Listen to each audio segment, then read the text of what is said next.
A bomb cyclone has just dropped on the U.S. heartland. What that is and what it does is our first topic this Thursday on CNN 10. I'm Carl Azus. Thank you for watching. In the capital of Colorado, the mile-high city of Denver, Tuesday's high temperature was nearly 60 degrees Fahrenheit. 24 hours later, it was freezing and snowing. This is the result of bombogenesis, what's also called a bomb cyclone. It happens when there's a rapid drop in atmospheric pressure that causes a storm to become very intense very quickly.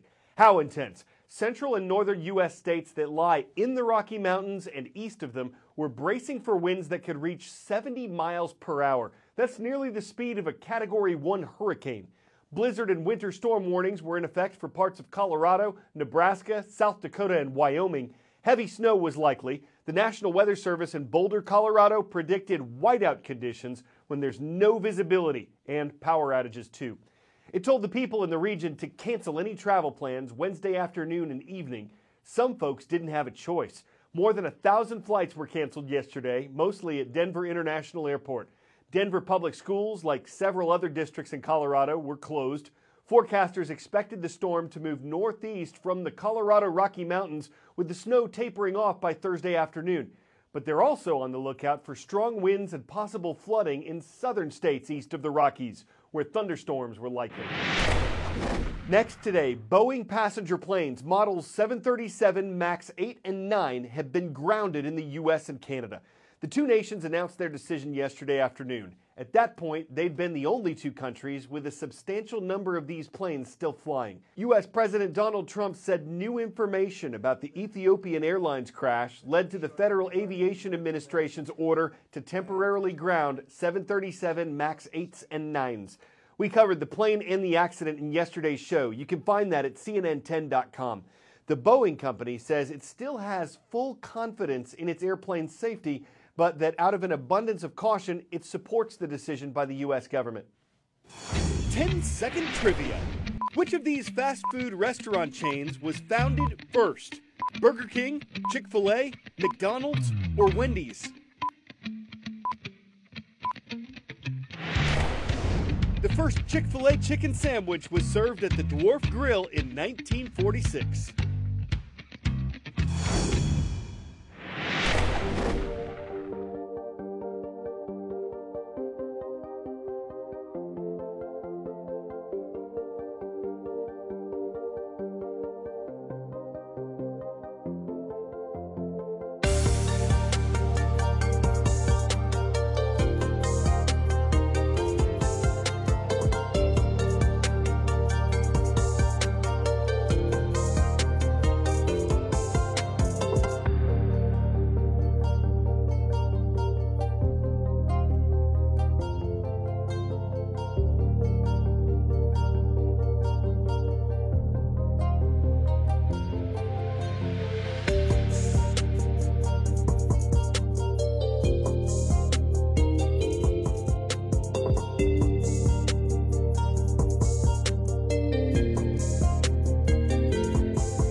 July 20th, 2019 will mark exactly 50 years since astronauts Neil Armstrong and Buzz Aldrin took mankind's first steps on the moon. The main mission of Apollo 11 was to get humans safely to the moon and then get them safely home. But Armstrong, Aldrin, and Michael Collins, the command module pilot, also brought back samples. The Smithsonian Institution says they were the first ever retrieved from another planetary body. The subsequent missions of Apollo 15, 16, and 17 brought home more. Some have been sitting untouched in storage for decades. And this week, NASA announced they'd be studied for the first time. 9 teams will receive $8 million for their research. NASA hopes to gain new understanding about the moon from it and prepare for more deep space missions. Meantime, Americans have the opportunity to see the moon in a new light from newly restored footage. It's one small step for man, one giant leap for mankind. It was a moment seen by millions, man's first steps on the moon. The Apollo 11 mission remains one of humanity's greatest achievements. And yet, there is much we never heard, never saw, and never knew until now. Countdown for Apollo 11. Now 5 minutes, 52 seconds and counting. 50 years after the historic launch, a new documentary tells the mission's story with new accuracy, pieced together with archival film and recordings unearthed by the filmmakers. We started the project, we kind of cast a big net to try to get all the available film footage. What really was the amazing part was several months in when this discovery of the collection of the 65 millimeters, so it was all large format. You know, needless to say, our jaws were on the ground when we saw the first images off the film scanner. Among the discovery were thousands of hours of footage that only existed on old reels, much of it uncatalogued, lacking labels or transcriptions. NASA 50 years ago had shot this, developed it, sent it out to the different centers, and then ultimately it ended up at the National Archives in College Park outside of D.C. And sitting in cold storage all these years. Working with the team, the filmmakers sifted through, restored, and digitized troves of material.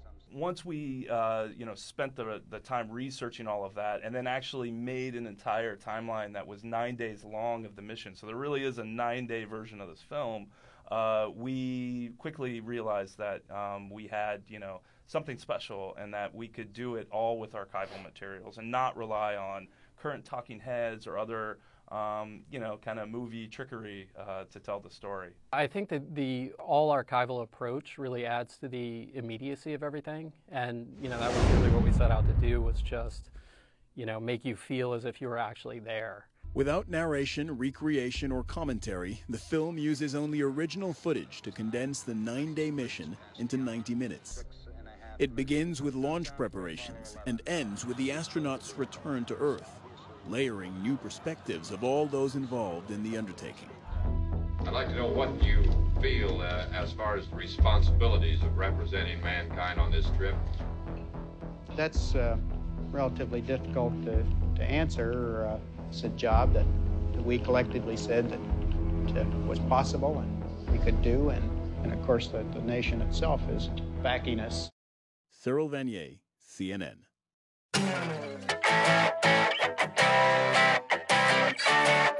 We're not coming back down to Earth just yet. Since it's Throwback Thursday, we're looking back on NASA's Apollo 14 mission to the moon. While astronauts Alan Shepard and Edgar Mitchell were there in 1971, they explored the moon's surface, set up experiments, and climbed to the edge of a crater. But there's something Alan Shepard did afterward that golfers loved, though the ball he hit with his 6-iron did not actually travel for more than a mile. 6-iron on the bottom of it. In my left hand, I have a little white pellet that's familiar to millions of Americans. Drop it down. Unfortunately, the suit is so stiff I can't do this with 2 hands, but I'm going to try a little sand trap shot here.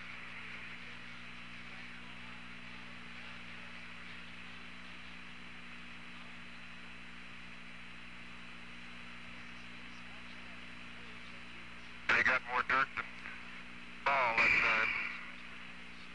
More dirt than ball. Here we go again. That looked like a slice to me, Al. Here we go. Raise the die. One more.